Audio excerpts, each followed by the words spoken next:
Então vamos lá. Semana passada a gente parou nesse slide aqui. Na verdade, a gente parou falando do retrovírus, né? Eu caracterizei com vocês vírus de cadeia positiva, vírus de cadeia negativa e cheguei a introduzir os retrovírus. Chegamos a definir os retrovírus. Lembrando que nós estamos trabalhando com o que mesmo? Com a classificação dos vírus de RNA de cadeia simples. A classificação dos vírus de RNA. Né? Dessas três classificações, eu falei com vocês que, sem dúvida, o mais importante é o retrovírus. O que era o retrovírus mesmo? Retrovírus é um vírus de RNA que tem algumas características peculiares na execução do metabolismo reprodutivo. Ele é um vírus de RNA que vai usar uma enzima chamada transcriptase reversa para formar uma molécula de DNA viral. Essa molécula de DNA viral vai ser usada para a produção de moléculas de novos RNAs virais. E vai ser usada para a produção de RNAs mensageiros. Então, com essa molécula de DNA viral, vai se formar RNA mensageiro. Esse RNA mensageiro vai sofrer o processo de tradução para a produção das proteínas virais.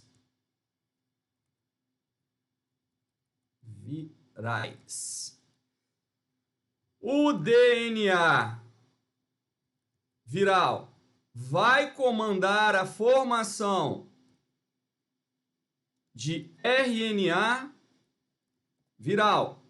E aí, com as proteínas virais e com o RNA viral, novas partículas virais serão produzidas.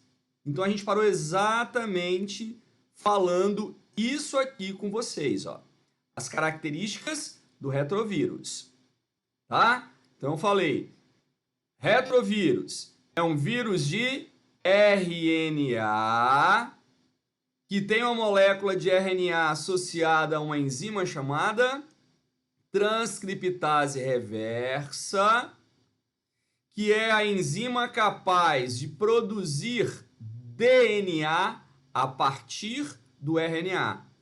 Essa transcriptase reversa forma molécula de DNA, tendo como molde a molécula de RNA viral.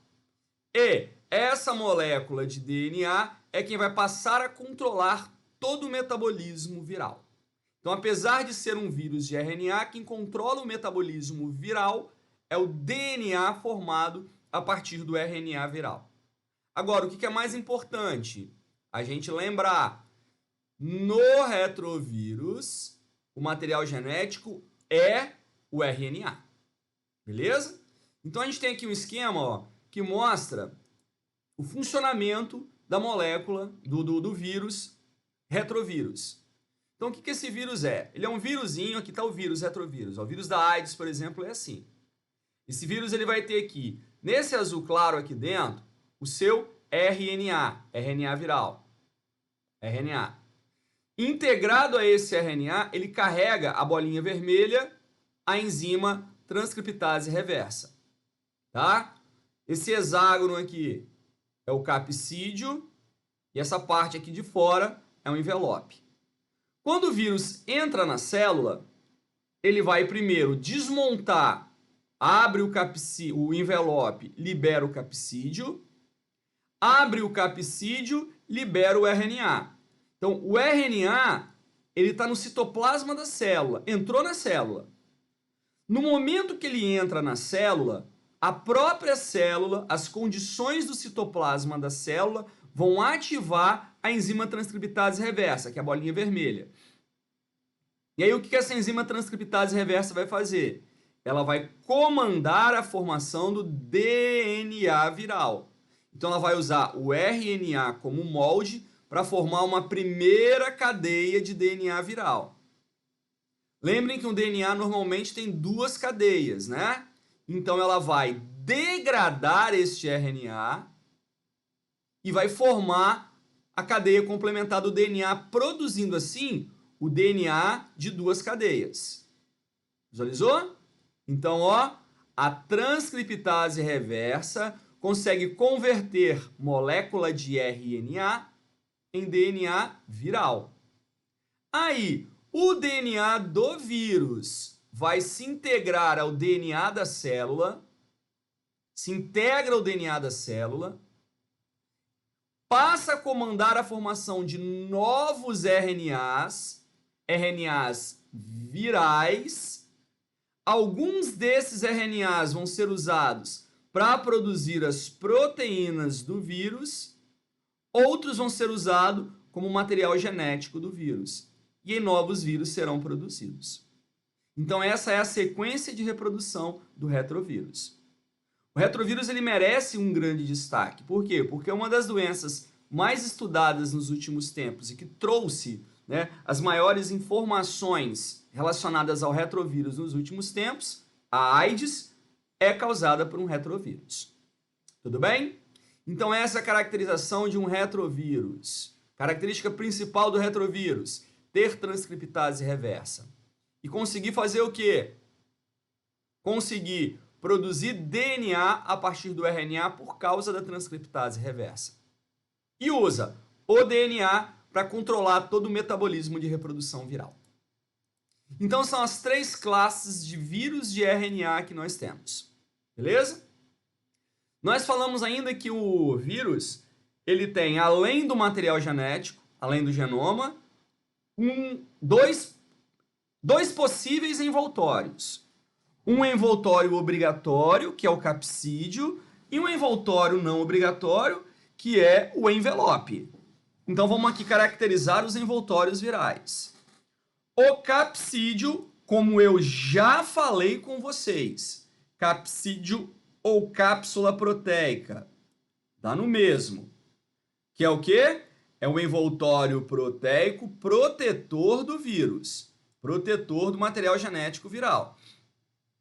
De que ele é formado? O nome já fala. Cápsula proteica, pessoal, formado por proteínas. Proteínas específicas de cada vírus. Proteínas específicas de cada vírus. São as proteínas presentes na cápsula que vão trazer a identidade viral. As proteínas que compõem o capsídio recebem um nome especial de capsômero. Então, um capsídio é formado pelo conjunto de capsômeros. Cada capsômero é uma proteína que compõe um capsídio. Beleza? O envelope viral. O envelope viral é um envoltório que está por fora do capsídio. Mostrei isso para vocês. De que ele é formado? Ele é formado da membrana da célula parasitada pelo vírus, pessoal. Lembrando, a membrana ela é formada por lipídios e proteínas. A membrana da célula é lipoproteica. Como o envelope é formado da membrana da célula que é parasitada pelo vírus, ele tem uma composição membranosa, ou seja, lipoproteica derivado da célula que o vírus está parasitando. Além de ser formada também por proteínas do próprio vírus. Porque é um raciocínio lógico. Se o vírus tem envelope, o envelope passa a ser o componente mais externo. E se passa a ser o componente mais externo, é ele que vai ser usado para reconhecer a célula que o vírus vai parasitar. Então a regra ficou assim, ó. O vírus vai possuir um capsídio. Então vamos imaginar aqui. Esse quadrado é o capsídio. Esse capsídio vai alojar em seu interior o material genético viral. A linha aqui é o material genético viral. E por fora, ele pode ter o envelope. Sendo que nesse envelope é muito comum não, vai haver sempre proteínas do vírus que vão ser usadas para que o vírus possa reconhecer a célula que ele vai parasitar. Beleza? Então essa seria a estrutura de envoltórios virais. Todo vírus tem envelope? Não. Nem todo vírus tem envelope. Os vírus que têm envelope são chamados de vírus envelopados. A presença do envelope é importante para que o vírus aumente a sua proteção contra as células, contra o organismo que ele está parasitando. Mas nem todo vírus tem envelope. Todo vírus tem capsídio? Sim. Todo vírus tem que ter capsídio. O capsídio é obrigatório, porque é ele que delimita o espaço do vírus. Todo vírus tem material genético? Sim. Todo vírus tem material genético. Ok? Lembrando, o envelope viral, ele surge, ele é originado da membrana da célula parasitada pelo vírus. Então, quando o vírus é expelido da célula hospedeira, o envelope vai ser estruturado. Então, no meu esquema aqui, que eu acabei de desenhar aqui, hein? Por fora, o círculo com as bolinhas, envelope viral. O quadrado, capsídio. E aqui, a linhazinha, o material genético. Observação. Damos o nome de núcleo capsídio. Núcleo capsídio. O conjunto formado pelo capsídio mais o material genético do vírus. Então, no meu esquema, quadrado mais linha seria o núcleo capsídio viral.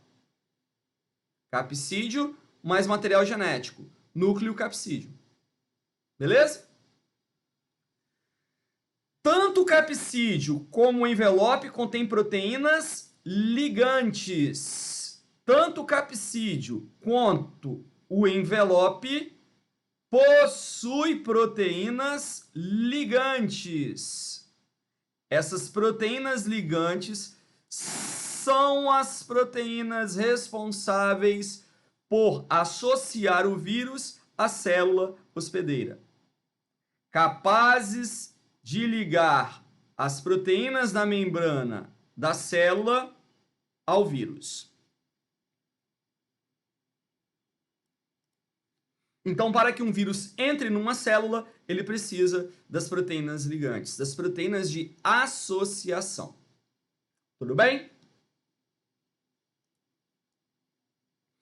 Os vírus podem ser classificados de acordo com 3 critérios básicos: tipo de material genético, característica dos sistemas que o envolve e tipo de células que infectam. Então, a gente já falou que o material genético, a classificação do vírus, de acordo com o tipo de material genético, olha qual é o material genético que o vírus tem e classifica. Como nós falamos que o material genético do vírus ou é DNA ou é RNA, então você tem a classificação DNA vírus, vírus que tem DNA como material genético. RNA vírus, vírus que tem RNA como material genético. Dentro do RNA vírus, tem o retrovírus. De acordo com os sistemas que o envolvem, que a gente acabou de relembrar aqui, com os envoltórios virais, ou o vírus tem envelope ou ele não tem. Capsídio ele sempre vai ter. Então, vírus que tem envelope, vírus envelopado. Vírus que não tem envelope, vírus não envelopado. Então, o vírus ele pode ser classificado em envelopado e não envelopado. E de acordo com o tipo de célula que ele infecta, aí você classifica o vírus exatamente de acordo com o tipo de célula. Ele é um vírus que infecta a célula de sistema respiratório? É um vírus respiratório. É um vírus que infecta a célula do sistema imunológico? Ele é um imunovírus, e aí vai embora. Tá? classificação comum, e que você pode usar as duas classificações ao mesmo tempo, é o material genético e a característica do sistema que o envolve. Por exemplo, o vírus da AIDS. O vírus da AIDS ele é um vírus de RNA, mais precisamente retrovírus e envelopado. Então, vírus da AIDS, que é o HIV, retrovírus envelopado. Tá?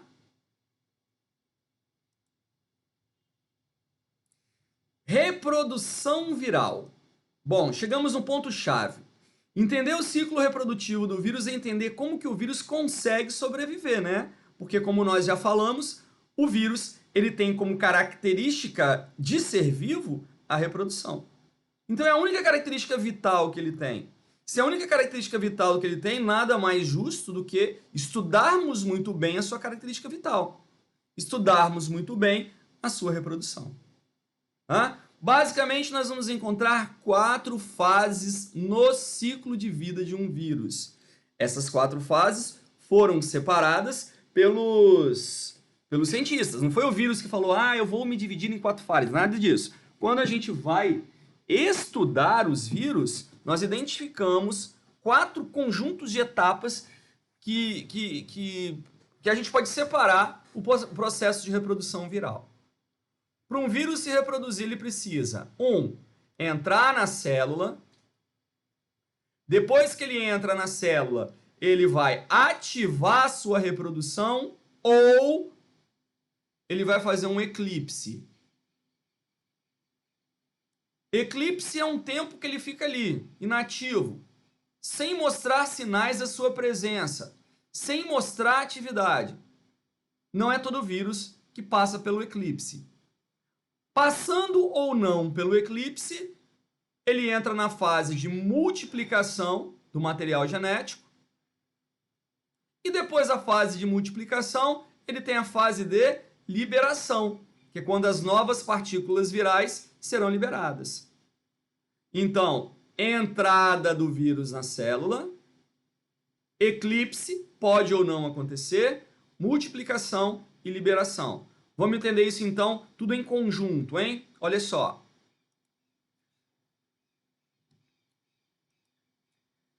A entrada do vírus na célula pode acontecer de 3 maneiras.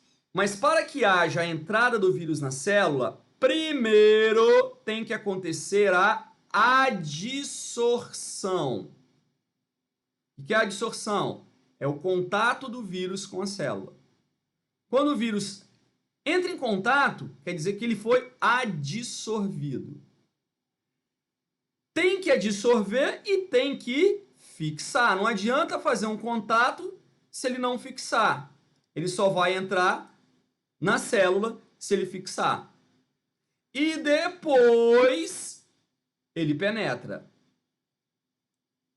Então, o vírus é adsorvido. Então tá aqui o vírus, ó. Nota que ele ainda não entrou em contato com a célula. Então, ele adsorveu. Entrou em contato com a membrana. Quando ele entrou em contato com a membrana, para o vírus fixar na membrana, o que ele precisa? Ele precisa ter as proteínas do capsídeo ou do envelope que sejam compatíveis com a proteína da célula. Se as proteínas forem compatíveis, ele fixa. Se não for compatível, ele não fixa. Quando que vai ser compatível? Quando aquela célula for uma célula parasitada pelo vírus. Isso quem vai determinar? A especificidade das proteínas do vírus e da membrana da célula. Então, quando há uma complementação entre as proteínas do vírus e a membrana da célula, ele é fixado e depois ele penetra. Ele pode penetrar de 3 maneiras. 1. Penetra apenas o material genético do vírus. Olha o que aconteceu. A cápsula ficou para fora, ó, e o material genético viral penetrou. A cápsula ficou para fora e o material genético viral penetrou. Visualizou? Nesse caso, o vírus já entrou dentro da célula. Depois que esse material genético aqui penetrou na célula, ele pode entrar em eclipse ou ele pode dar sequência para o processo reprodutivo. Se ele der sequência para o processo reprodutivo, o que vai acontecer? Vai acontecer que daqui esse material genético ele vai ser replicado. O que é replicação? Replicação é quando novos genomas serão produzidos. Então, com a replicação, novos materiais genéticos serão formados. Vou botar aqui novos ácidos nucleicos, AN ácido nucleico, né? Ou botar novos materiais genéticos, pronto. Além disso, os novos materiais genéticos vão ser traduzidos, vai haver tradução. Havendo tradução, o que vai ser produzido? Proteína, então serão produzidas proteínas virais, né? E posteriormente vai haver a montagem de novos vírus. Montagem de novos vírus. Havendo a montagem dos novos vírus, posteriormente a isso, ele vai ser liberado. Então essa é a regra, tá? Adsorveu. Tem proteína de associação? Tem. Então ele fixa. Fixou. Ele penetra na célula. Penetrou o quê? Pode ser apenas o material genético. Se penetrou o material genético apenas, o material genético vai ser replicado, novos materiais genéticos serão produzidos, o material genético vai ser traduzido, proteínas virais serão produzidos, vai juntar o material genético com as proteínas, novos vírus serão montados e depois ele vai ser liberado. Pode ser que ao invés de entrar só o material genético, o vírus entre entre com o capsídeo inteiro. Olha aqui o que aconteceu, ó. O vírus entrou em contato com a célula, adsorveu. Então houve a adsorção.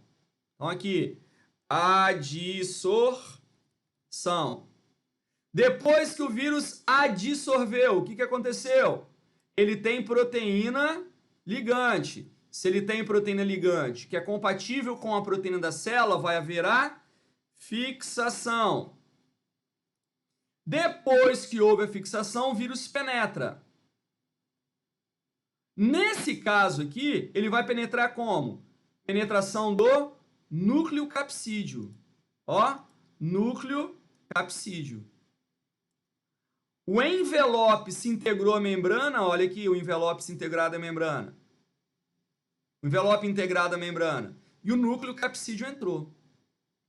E aí essa célula, isso aqui é a membrana da célula, ó. Essa célula ficou marcada pelo vírus, ó. Ela está cheia de proteína do vírus aqui agora.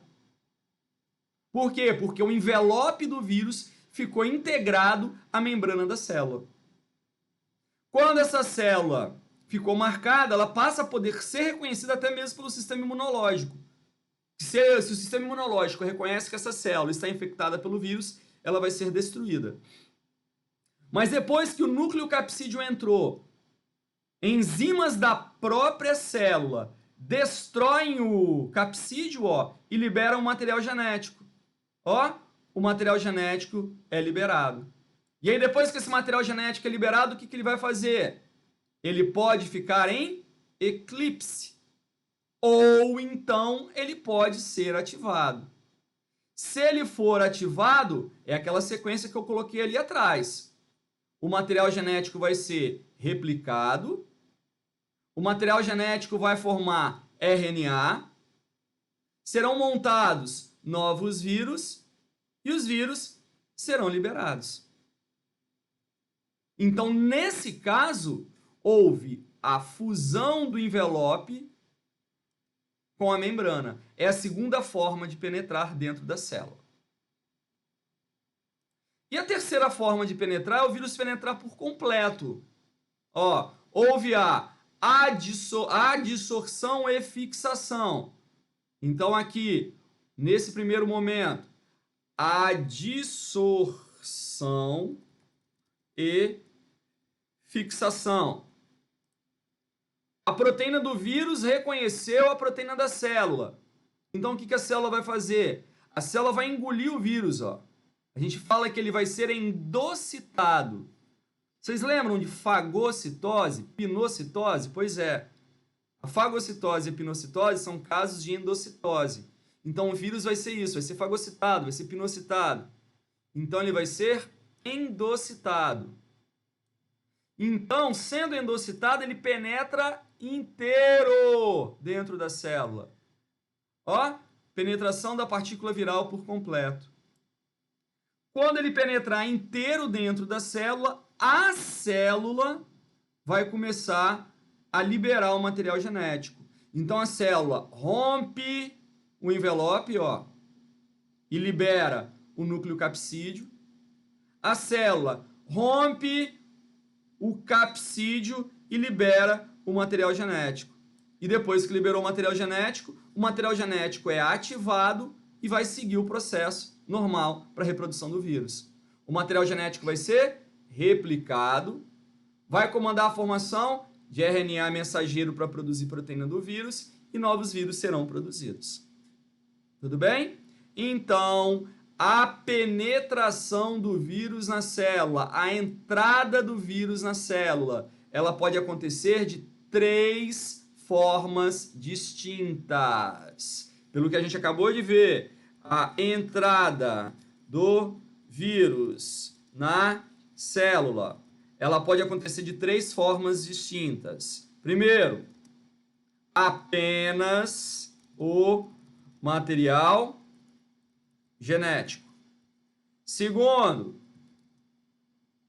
fusão do envelope à membrana da célula e penetração do núcleo capsídeo. Ou terceiro, penetração da partícula viral integral por endocitose. Beleza? Sempre lembrando, após a penetração, o material genético pode ou não ser ativado. Tá? Sendo ativado, vai se comandar a formação de novos vírus.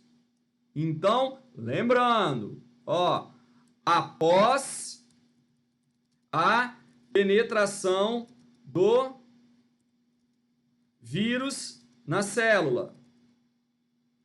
Primeira possibilidade. Qual é a primeira possibilidade? O material genético não é ativado. O material genético fica inativo. Se isso acontecer, nós falamos que o vírus está em estágio de eclipse. Ou então, segundo, o material genético é ativado, o vírus passa a comandar o metabolismo da célula para a formação de novos vírus. Beleza? E após os novos vírus estarem prontos, eles serão liberados da célula. Após as novas partículas virais estarem prontas, as mesmas serão liberadas da célula. E aí, essa liberação da célula pode ou não promover a destruição celular, podendo ou não promover a lise celular. Vai depender do tipo de vírus, vai depender do grau de infecção da célula pelos vírus. Então, depois que o vírus penetrou na célula, Depois que o vírus... vem uma pergunta aqui da Kisla. Esse processo dura quanto tempo? Esse processo é um processo muito rápido. A penetração do vírus da célula vai acontecer de uma forma muito rápida. O que pode variar? Pode variar o tempo de eclipse. Às vezes o vírus entra na célula e fica em estágio de eclipse por um período indeterminado. Dias, horas, meses, anos, a vida toda. A penetração é rápida, é quase que instantânea. É coisa de segundos. O processo de eclipse que pode fazer com que o ciclo reprodutivo do vírus seja encerrado. Depois que ele entra na célula, a formação de novas partículas também depende da complexidade do vírus. Mas cerca aí de, depende, um vírus mais simples, meia hora ele conseguiu se reproduzir, formando 200 novos vírus. Então é um processo muito rápido, tá? E para a gente visualizar esse processo por completo, um bom exemplo é o bacteriófago. Aqui eu tenho o exemplo de um bacteriófago. O bacteriófago é um dos vírus mais estudados, é um vírus que mostra para a gente perfeitamente uma exemplificação do processo de reprodução. O que é um bacteriófago, hein? É um vírus que parasita bactérias. Presta atenção. É um vírus que parasita bactéria. Ele só parasita bactéria, não vai infectar as nossas células. Não, só bactéria. Pode ser de DNA ou de RNA. E é um vírus não envelopado. Ele sempre formado apenas pelo núcleo capsídeo. Essa aqui é a estrutura do bacteriófago. Ó. Ele tem um núcleo capsídeo com uma cabeça. Dentro dessa cabeça aloja-se um material genético. No caso, eu vou trabalhar aqui com o DNA. Aí ele vai ter uma peça alongada, chamada pescoço colar de proteína, uma placa basal e fibras de cauda. Então esse monstrinho aqui é um bacteriófago. Ele parasita bactéria. Qual a importância dele para a gente? Ele é um vírus modelo. Quer dizer o quê? Quer dizer que ele é um vírus muito utilizado para estudo, para entendermos a reprodução do vírus. Aqui eu tenho a imagem dele em microscopia eletrônica. Ó. Aqui é o bacteriófago visto ao microscópio eletrônico. Bom, o bacteriófago ele pode se reproduzir dividindo o seu ciclo de duas formas. E aí, com essa representação, a gente entende melhor a reprodução do vírus. O bacteriófago ele pode seguir o seu ciclo reprodutivo, o que nós chamamos de ciclo lisogênico, ou seguir o seu ciclo reprodutivo, que nós chamaremos de ciclo lítico. Vamos entender aqui no esquema. Ó. Então, aqui eu tenho um bacteriófago. Ó. Então, vamos seguir o processo reprodutivo, hein? O vírus entrou em contato com a célula. Qual é o nome que nós damos? Adsorção. Então, primeira parte do processo reprodutivo, adsorção. Depois que adsorveu, fixou. Se fixou, vai haver a penetração do vírus à célula. No caso do bacteriófago, ele injeta exclusivamente o seu material genético. Fiquem atentos com essa informação, tá? Isso aqui é uma bactéria, ó. É uma bactéria que o vírus vai parasitar. Em azul é o DNA da bactéria. Em vermelho é o DNA do vírus. Então, ele injeta o material genético dele dentro da célula bacteriana. Quando ele injetou o material genético dele dentro da célula, o material genético do vírus, ele pode ficar aqui no citoplasma inativo, ou então ele se integra ao material genético da célula. Ele pode ficar inativo por tempo indeterminado, ou ele se integra ao material genético da célula. Quando ele se integrar ao material genético da célula, passamos a falar que houve a formação de um provírus ou profágo. A integração do genoma viral ao genoma bacteriano deu origem ao profágo ou provírus. Então, se eu perguntar para você, o que é o prófago ou provírus? É o genoma viral integrado ao genoma bacteriano. E no momento que esse genoma fica integrado, a célula pode continuar a sua vida como se nada tivesse acontecido. Como se nada tivesse acontecido.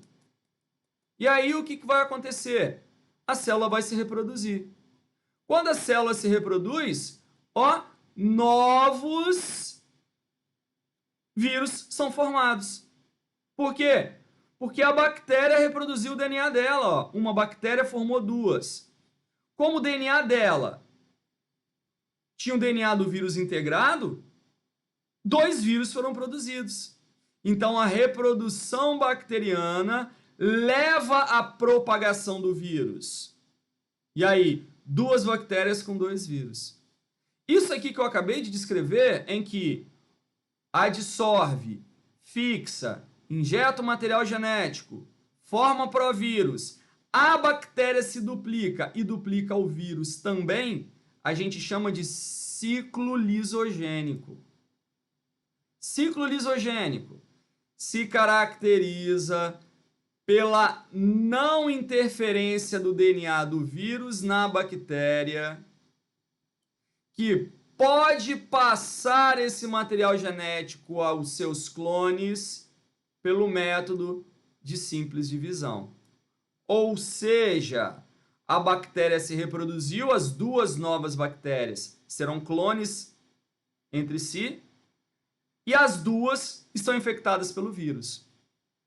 Então nota que o vírus ele não formou uma nova partícula viral. Ele simplesmente multiplicou o seu material genético, mas na verdade quem multiplicou não foi ele, foi a bactéria. E a bactéria ela pode fazer isso aqui várias vezes. Ela se reproduz 1, 2, 3, 4, 5, 10, 100 mil, 1 milhão. Depois de se reproduzir 1 milhão de vezes, 1 milhão de bactérias infectadas estarão presentes dentro de um determinado ambiente. E aí, o material genético do vírus pode, posteriormente a isso, executar o ciclo lítico. O que vai ser o ciclo lítico? Vamos lá, hein? Ciclo lítico, o vírus adsorveu, fixou e injetou o material genético. Tá aqui, injeção do material genético viral dentro da bactéria. O que esse material genético fez? Provírus ou profago. E aí? Aí a bactéria pode se reproduzir várias vezes. Se ela se reproduzir várias vezes com o provírus inativo, ciclo lisogênico. Porém, o material genético viral, ele pode ser ativado e passar a interferir no metabolismo da bactéria. Se ele for ativado e passar a interferir no metabolismo da bactéria, o que ele vai produzir? Vai produzir RNA mensageiro, viral. E esse RNA mensageiro viral vai produzir o quê? Proteína do vírus. Vai produzir novos materiais genéticos virais. As proteínas vão formar a cápsula. Essa cápsula vai encapsular o material genético do vírus e vai formar novos vírus, olha aqui dentro da célula. Novos vírus produzidos. E depois que os novos vírus estão produzidos, destrói a membrana da bactéria. Depois que houve o encapsulamento dos novos vírus, destrói a membrana da bactéria e o vírus é liberado. Então há uma lise bacteriana e liberação das novas partículas virais. Nesse caso, o que nós tivemos? Nós tivemos o vírus tomando conta do metabolismo bacteriano, comandando a formação de RNA, multiplicando o material genético, formando cápsulas proteicas, encapsulando novos vírus e sendo liberado da célula, destruindo a célula. Neste caso, nós falamos em ciclo lítico. Ciclo lítico, quando o DNA viral passa a comandar as funções da bactéria, de modo a produzir mais vírus, proporcionando a lise bacteriana, proporcionando a destruição da célula. Então, são os dois ciclos reprodutivos que nós podemos observar no bacteriófago. Aqui eu estou mostrando para vocês uma imagem em microscopia eletrônica de uma célula infectada por inúmeros bacteriófagos. Esse bacteriófago, ele consegue fazer um ciclo desse aqui, um ciclo completo desse aqui em 20 minutos. Em 20 minutos ele adsorve, fixa, injeta material genético, multiplica RNA mensageiro para produzir proteína, multiplica o seu DNA, forma novos vírus, destrói a célula e libera-se 200 vírus em 20 minutos para cada um que entrar dentro da bactéria. Um que entra na bactéria, em 20 minutos consegue formar 200. Muito rápido. A população viral aumenta em grande quantidade. Aqui está uma interação dos dois, ó. Vale ressaltar, o ciclo lisogênico, ele pode ser repetido várias vezes. Então, olha aqui o lisogênico, ó. Material genético integrou com o material genético da bactéria. A bactéria duplicou o material genético e se dividiu em duas. Aí, uma repete o processo. Então, isso aqui pode ser repetido várias vezes. Até que, de uma hora para outra, o ciclo lisogênico pode passar para ciclo lítico, em que o material genético da célula vai ser ativado, novas partículas virais são formadas, o vírus destrói a bactéria e sai para infectar uma nova bactéria. Ou seja, o ciclo lisogênico ele pode ser repetido várias vezes e passar de uma hora para outra para o lítico. Porém, o lítico, ao seu final, destrói a célula bacteriana. O ciclo lisogênico passa para lítico. O lítico, como destrói a célula, ele não pode voltar depois para lisogênico. Entendemos isso?